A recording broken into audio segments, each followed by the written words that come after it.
If someone were to ask you who is the richest man of all time, the name Bill Gates or Warren Buffett might pop into your head. Although those men are exceedingly wealthy, they are far from the top 10. The richest of the rich belong in a separate club than the rest. It is a club for men who have built legendary amounts of wealth and monumental legacies.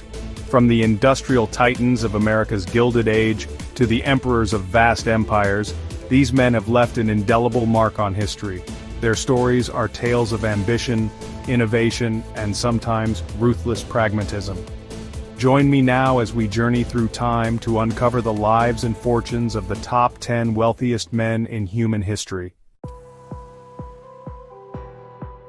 Our journey begins with a man who embodies the quintessential rags to riches tale, Cornelius Vanderbilt. Born in 1794 to a family of modest means on Staten Island, New York, young Vanderbilt displayed an uncanny knack for business from a tender age. He started his entrepreneurial journey at the age of 11, ferrying cargo and passengers in New York Harbor. The bustling harbor, a crucible of commerce and opportunity, became Vanderbilt's first classroom. His ambition knew no bounds. By 16, he was at the helm of his own sailing vessel, navigating the treacherous waters of the Atlantic coast. When the War of 1812 erupted, Vanderbilt seized the opportunity, securing lucrative government contracts to supply outposts. This period proved pivotal, honing his skills in logistics, negotiation, and perhaps most importantly, identifying opportunities in the face of adversity. The war's end marked the beginning of Vanderbilt's meteoric rise. He had amassed a small fleet and a considerable sum of $10,000, a fortune in those days. With his sights set on conquering the burgeoning steamboat industry, Vanderbilt challenged the established monopolies, earning him the moniker, the Commodore, for his ruthless business acumen. But Vanderbilt's ambitions extended far beyond the waterways. As America's railroad boom gathered steam, he recognized the immense potential of this new mode of transportation. He strategically acquired railroads, consolidating them into a vast network that stretched across the nation. His crowning achievement was the creation of the New York Central Railroad, a pivotal link that connected New York City to the rapidly expanding West. Vanderbilt's legacy extends far beyond his vast fortune, estimated to be nearly $165 billion in today's money. He was a visionary who helped shape the course of American industry. His railroads facilitated trade, connected communities, and fueled the nation's economic engine. Our journey now takes us back centuries to the Byzantine Empire, a realm of shimmering mosaics, political intrigue, and unparalleled wealth. Here we encounter Basil II, a ruler whose reign of nearly half a century saw the empire reach its territorial zenith. Born in 958 AD, Basil II ascended to the throne amidst a maelstrom of courtly conspiracies and external threats. The Byzantine Empire, though still a formidable power, was beset by enemies on all sides. Basil II, however, proved to be a shrewd strategist and a ruthless military commander. He understood that the survival of his empire hinged on expanding its borders and consolidating his authority. His campaigns took him across vast distances, from the scorching sands of the Levant to the rugged mountains of Armenia. His most enduring epithet, the Bulgar Slayer, was earned through his brutal suppression of the Bulgarian Empire. The Bulgarians, a fierce warrior people, had long posed a threat to Byzantine hegemony in the Balkans. Basil II, however, was determined to break their power once and for all. His campaigns against the Bulgarians were characterized by their ferocity and his unwavering determination.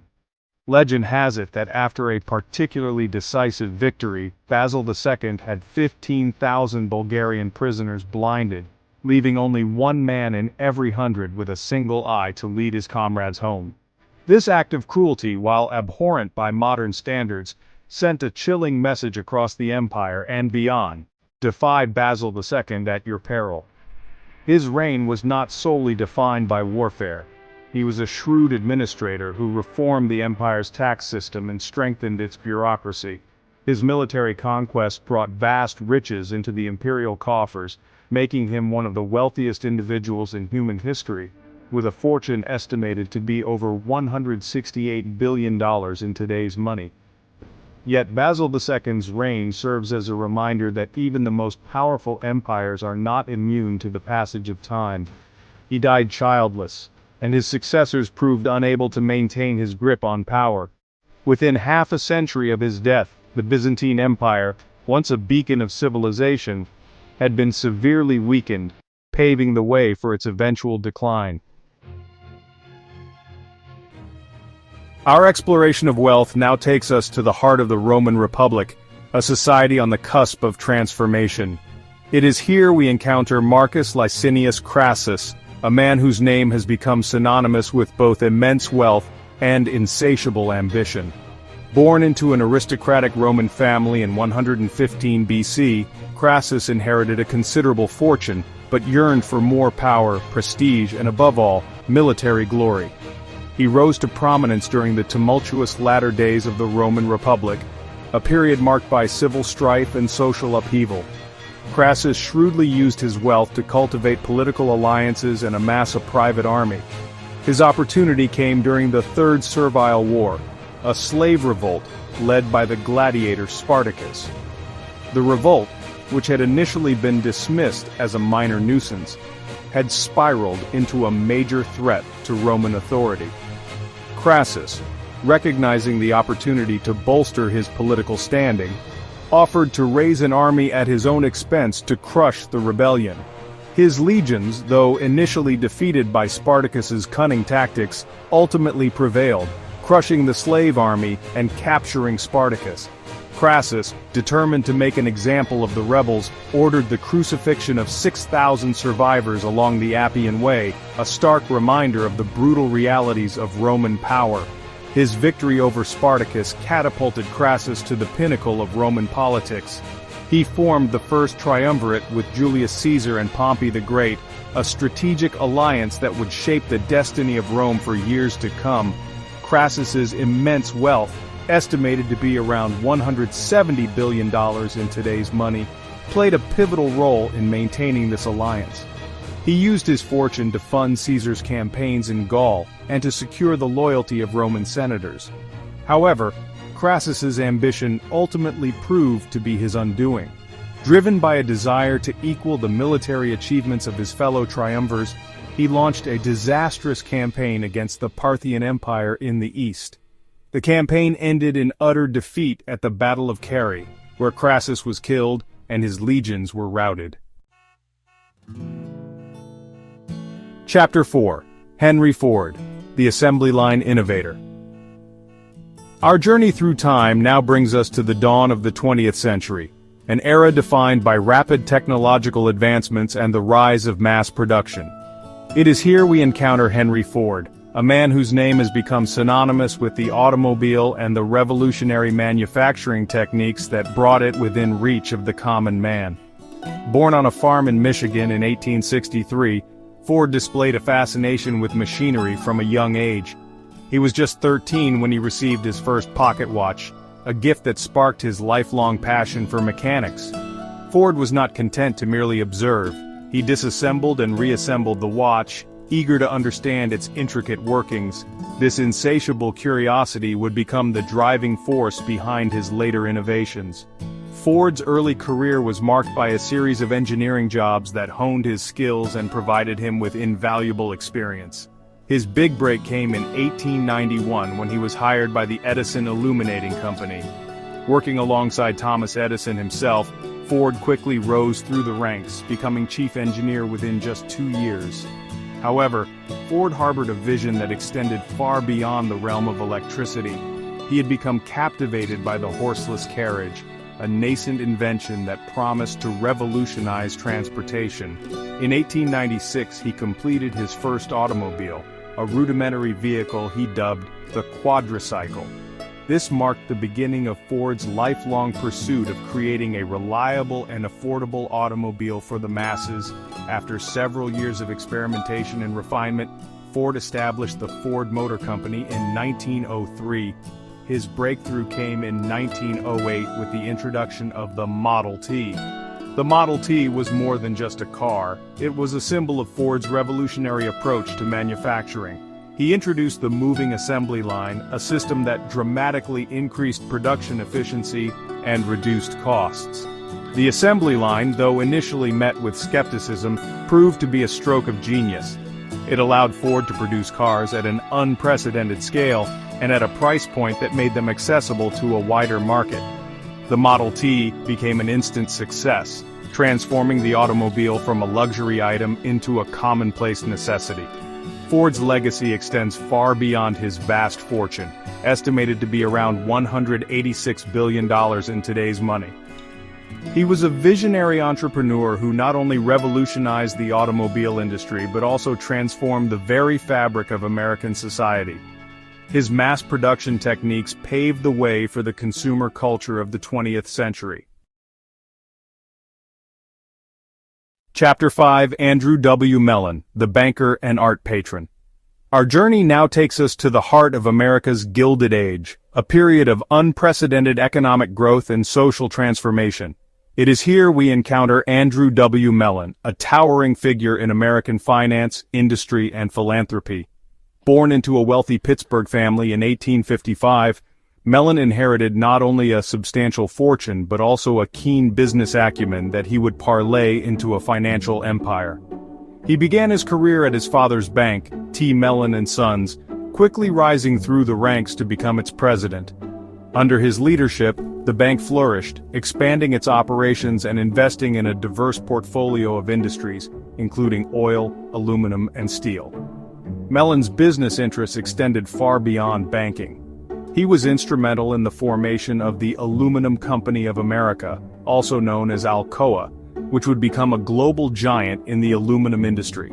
He also played a pivotal role in the founding of Gulf Oil, one of the 7 sisters that dominated the global oil market for much of the 20th century. Mellon's financial acumen and political connections brought him to the highest levels of government. In 1921, he was appointed Secretary of the Treasury by President Warren G. Harding, a position he held for 11 years under 3 successive presidents. As Treasury Secretary, Mellon implemented a series of policies that profoundly shaped the American economy, including tax cuts for the wealthy and a reduction in government spending. However, Mellon's legacy is not without its critics. His policies, while credited by some with fueling the economic boom of the 1920s, have also been blamed for exacerbating income inequality and contributing to the stock market crash of 1929. Beyond his business and political endeavors, Mellon was a passionate art collector and philanthropist. He amassed a world-renowned collection of paintings, sculptures, and decorative arts, which he bequeathed to the nation, forming the core of the National Gallery of Art in Washington, D.C. His philanthropic endeavors extended to education, science, and the arts, leaving an enduring legacy on American culture. Chapter 6: Osman Ali Khan, Asaf Jah VII, the Nizam's Jewels. Our quest for the wealthiest figures in history now takes us to the Indian subcontinent, a land of vibrant cultures, ancient traditions, and immense riches. It is here we encounter Osman Ali Khan, Asaf Jah VII, the last Nizam of Hyderabad, a ruler whose wealth and extravagance became legendary. Born in 1886, Osman Ali Khan ascended to the throne of Hyderabad in 1911, inheriting a realm larger than many European nations. The Nizams of Hyderabad were not merely symbolic figureheads, they held absolute power over their domains, controlling vast tracts of land, mineral resources, and a treasury overflowing with jewels, gold, and precious artifacts. Osman Ali Khan's reign, spanning nearly 4 decades, coincided with a period of immense political and social change in India. The British Raj, which had held sway over the subcontinent for centuries, was nearing its end, and the question of India's future loomed large. The Nizams, caught between their allegiance to the British crown and the rising tide of Indian nationalism, faced a difficult dilemma. Osman Ali Khan, known for his cautious and pragmatic approach to governance, chose to steer a middle course. He maintained cordial relations with the British while simultaneously introducing reforms aimed at improving the lives of his subjects. He established schools, hospitals, and universities, and invested heavily in infrastructure projects, such as dams and irrigation canals.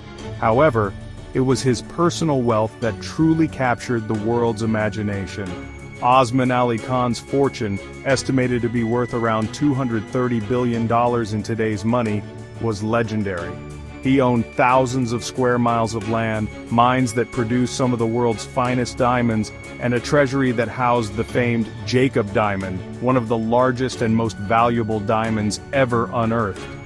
His extravagance was legendary. He used a diamond, the Jacob diamond, weighing 184.75 carats as a paperweight. His palaces were filled with priceless art, antique furniture, and exquisite carpets. He employed a vast retinue of servants, including a personal bodyguard of African slaves. Our exploration of wealth now returns to the United States, where we encounter William Henry Vanderbilt, a man born into immense privilege, but who nonetheless left an indelible mark on the nation's burgeoning railroad industry. William, born in 1821, was the eldest son of Cornelius Vanderbilt, the ruthless shipping and railroad tycoon who had amassed one of the largest fortunes in American history. Growing up in the shadow of such a formidable figure could not have been easy. Cornelius, known for his demanding nature and volatile temper, often dismissed William as lacking the business acumen and killer instinct needed to succeed in the cutthroat world of 19th-century American capitalism. To instill discipline and a strong work ethic in his son, Cornelius dispatched William to manage a modest farm on Staten Island. This seemingly mundane experience proved to be a formative one for William. It instilled in him a deep understanding of the importance of hard work, attention to detail, and the value of dollar lessons that would serve him well when he eventually joined his father's business empire. By the 1860s, William had proven himself a capable manager, overseeing key railroad lines in New York. When Cornelius passed away in 1877, he entrusted William with the reins of the vast Vanderbilt Railroad empire. To the surprise of many, William proved to be a shrewd and capable leader. He expanded the family's railroad holdings, consolidating them into a network that stretched from New York City to Chicago. He invested heavily in infrastructure, improving tracks, building new stations, and acquiring the latest locomotives. William also inherited his father's fierce determination to fight any attempts to regulate the railroad industry. He engaged in ruthless rate wars, offering preferential treatment to favored shippers, while driving competitors to the brink of ruin. His tactics, while ethically questionable, further solidified the Vanderbilt family's dominance over American transportation. Under William's leadership, the family fortune doubled, reaching an estimated $239 billion in today's money. He continued his father's philanthropic legacy, donating generously to hospitals, libraries, and universities. However, William's health began to deteriorate in the early 1880s, forcing him into early retirement. He passed away in 1885, just 8 years after inheriting his father's vast fortune. Chapter 8. Nicholas II, of Russia, the last Tsar's riches. Our journey through time and wealth now takes us to the opulent courts of Imperial Russia, where we encounter Tsar Nicholas II, the last emperor of the Romanov dynasty, a ruler whose reign ended in revolution and whose family met a tragic end. Born in 1868, Nicholas ascended to the throne in 1894 upon the death of his father, Alexander III. He inherited a vast empire stretching from the Baltic Sea to the Pacific Ocean, a realm of immense natural resources, a burgeoning industrial base, and a population of over 125 million souls. Nicholas, however, was ill-prepared for the immense responsibilities thrust upon him. He was a deeply conservative ruler, committed to the principles of autocracy, and deeply suspicious of any attempts to introduce democratic reforms. His reign was marked by growing social unrest, fueled by widespread poverty, inequality, and the brutal suppression of dissent. Despite his political shortcomings, Nicholas was a devoted family man. He doted on his wife Alexandra and their 5 children, Olga, Tatiana, Maria, Anastasia, and Alexei. The Serena, a devoutly religious woman, exerted a strong influence over her husband, often persuading him to rely on the counsel of mystics and holy men, much to the consternation of his advisors. The Romanov family's personal wealth was as immense as their empire. They owned vast tracts of land, palaces filled with priceless art and furnishings, and a treasury that held some of the world's most valuable jewels. The Serena, in particular, was known for her love of extravagant jewelry. She amassed a vast collection of diamonds, emeralds, sapphires, and rubies, many of which had been in the Romanov family for generations. Nicholas's reign came to an abrupt and bloody end in 1917 when the Bolsheviks, led by Vladimir Lenin, seized power in a communist revolution. The Tsar and his family were placed under house arrest, and in July 1918, they were brutally murdered by their Bolshevik captors in the basement of a house in Yekaterinburg. The execution of the Romanov family marked the end of a dynasty that had ruled Russia for over 3 centuries and sent shockwaves across the world. Chapter 9. Andrew Carnegie, The Steel Magnate's Gospel of Wealth. Our exploration of wealth now takes us back to the United States, where we encounter Andrew Carnegie, a Scottish-American industrialist who rose from humble beginnings to become one of the most important figures in the history of the American steel industry. Born in Dunfermline, Scotland in 1835, Carnegie immigrated to the United States with his family at the age of 12, settling in Allegheny, Pennsylvania, a bustling industrial center. His family, facing difficult economic circumstances, struggled to make ends meet. Young Andrew, eager to contribute to the family income, took on a series of odd jobs, working as a bobbin boy in a cotton mill and later as a telegraph messenger boy. Despite the long hours and demanding work, Carnegie never lost sight of the importance of education. He spent countless hours in the local library, devouring books on a wide range of subjects. His diligence and intelligence did not go unnoticed.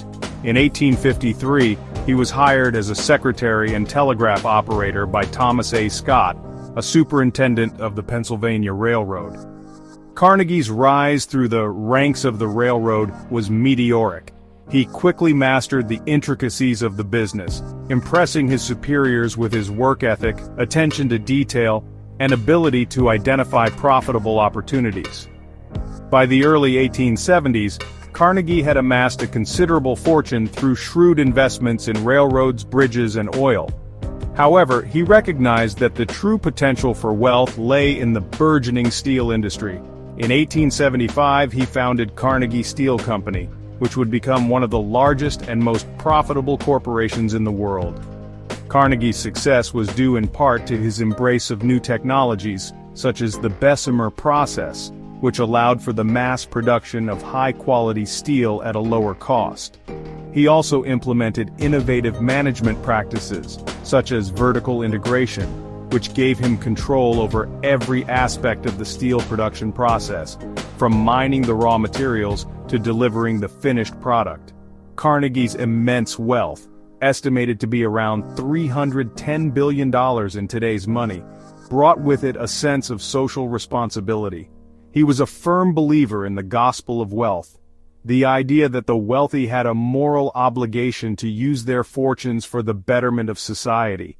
He became one of the world's most generous philanthropists, donating millions of dollars to build libraries, universities, and concert halls.